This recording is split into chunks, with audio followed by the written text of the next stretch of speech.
You're listening to Skeptoid. I'm Brian Dunning from Skeptoid.com. The things we eat.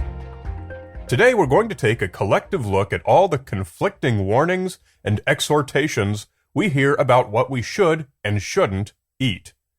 It seems everyone has some pet theory that you shouldn't drink milk, or you have to eat organic, or you shouldn't eat processed foods, or you must eat only raw. There are always explanations for why this is. We didn't evolve to eat this or that. It isn't natural to eat something, or our digestive systems weren't meant to handle a certain thing. I know what you're thinking. How is it possible to cover all those possible claims in a single Skeptoid episode? We're going to do it by stepping back from all of the specific claims and specific foods, way back. We're going to look at food as a whole and study what it's made of, what those bits are, see what we need and what we don't. And then, with this as a foundation, we'll have the tools to effectively examine any given eating philosophy. Originally, this episode was going to be about the specific claim that we shouldn't drink milk, based on the idea that humans are the only species that drinks another species' milk, and it's therefore unnatural. I've also been given the suggestion, several times, that we should never give pet food to pets, because its ingredients are not the ones they evolved to eat.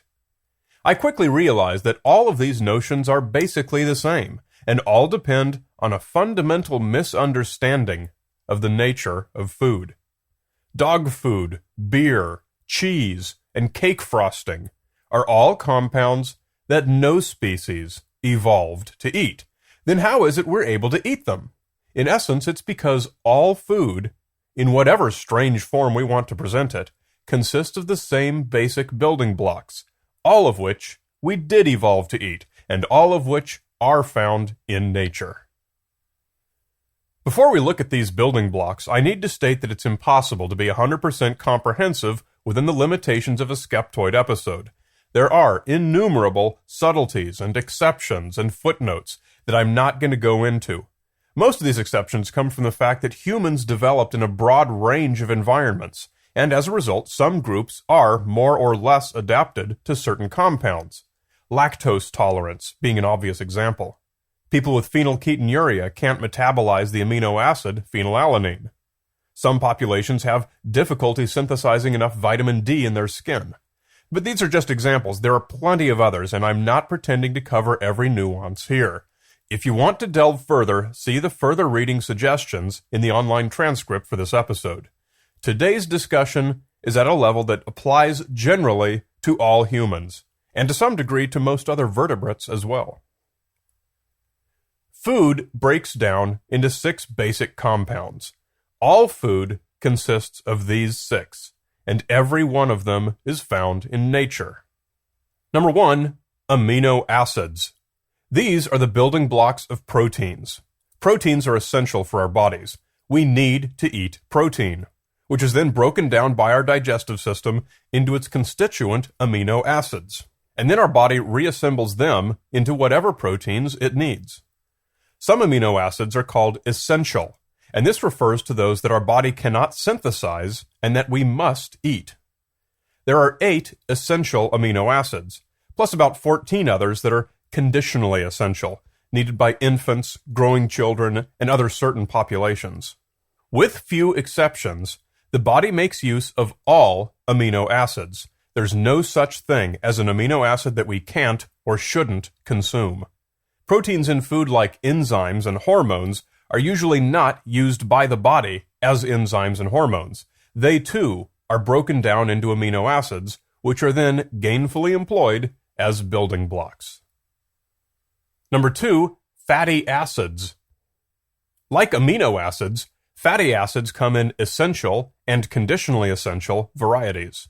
Omega-3 and omega-6 are the 2 essential fatty acids that we must get from food because we can't synthesize them, and that have a wide range of important functions throughout our bodies.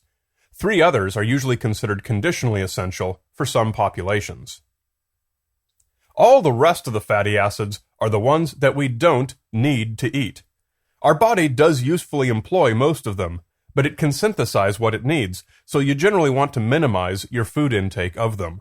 These include saturated fats, where all available chemical bonds are saturated with a hydrogen atom, and the non-essential unsaturated fats, which include monounsaturated, polyunsaturated, and trans fats. Number 3, carbohydrates. These are your sugars and starches, which all break down into monosaccharides. The single sugars glucose, fructose, galactose, xylose, and ribose. 2 of those together may come from a disaccharide, like table sugar. A longer polysaccharide chain may come from the carbs in a granola bar. Whatever we eat gets broken down into these monosaccharides, though some populations may have enzymatic deficiencies that hamper the digestion of some combinations, like lactose. Those monosaccharides fuel our metabolism and are the principal building blocks of the synthesis of other needed compounds.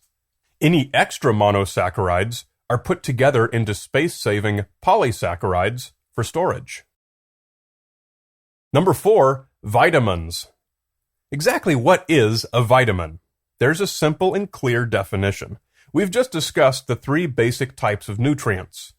A vitamin is any other organic compound that our body needs, that we're unable to synthesize enough of, and that we must get from food. Vitamins were discovered throughout the first half of the 1900s, and each time we learned about a new one, it was given a successive identifying letter. Vitamin A, B, C, and so on. After we learned about vitamin B, we found it was actually 8 different vitamins, and so we have vitamin B1, B2, B3, and the rest. Many animals synthesize these vitamins from proteins and fats, so they don't need to eat such a diversity of different foods to get them, the way we do. There are 2 basic kinds of vitamins: water-soluble, vitamins B and C, and fat-soluble, all the others. If you consume more water-soluble vitamins than you need, the excess will be quickly and harmlessly discharged in your urine. Overdosing on fat-soluble vitamins provides a bit more of a challenge to your body, though, and can lead to hypervitaminosis, which can be dangerous in extreme cases.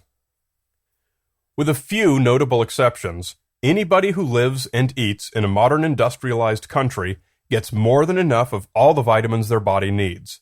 There's no need to spend money on vitamin supplements. If you eat 3 meals a day, the buckets in which your body has room to store vitamins are brim full, and vitamin supplementation would be like pouring more onto an already overflowing bucket. Save your money. Number 5, minerals. These are defined as the inorganic chemical elements that our body needs. There are 16 essential elements. Chemically, they're not really all minerals, including iron, calcium, zinc, sodium, and potassium. There are some half-dozen others considered conditionally essential, but if you stick with the 16, you're probably all right. Minerals obviously have to be consumed. Our bodies are not atomic reactors, and so we can't synthesize chemical elements. With a very few exceptions, anyone who eats regular meals in an industrialized country gets more than enough of all the minerals they need. Perhaps the 2 most common exceptions are pregnant women who can benefit from iron supplementation, and people who avoid dairy products and could often benefit from calcium supplementation. Number 6, water. Kind of an obvious one. It's the only thing anyone needs to drink. There's no substitute. And most of us get all we need from what's contained in our food and other drinks. And so, there we have the 6 fundamental compounds that make up all food. The basic argument against all of the various "you shouldn't eat this or that" claims is that those foods all break down into the same building blocks which you would also get from other food. The opposing argument in favor of those claims is that some of these building blocks are good, like essential amino acids, and some are bad, like trans fat. And we should strive to eat foods that deliver the most good nutrients with the least amount of harmful contents. Kind of a no-brainer, obviously, but it's rarely the argument that's actually made. Instead, the arguments I usually hear call out a particular food based on some ideology, rather than its actual contents.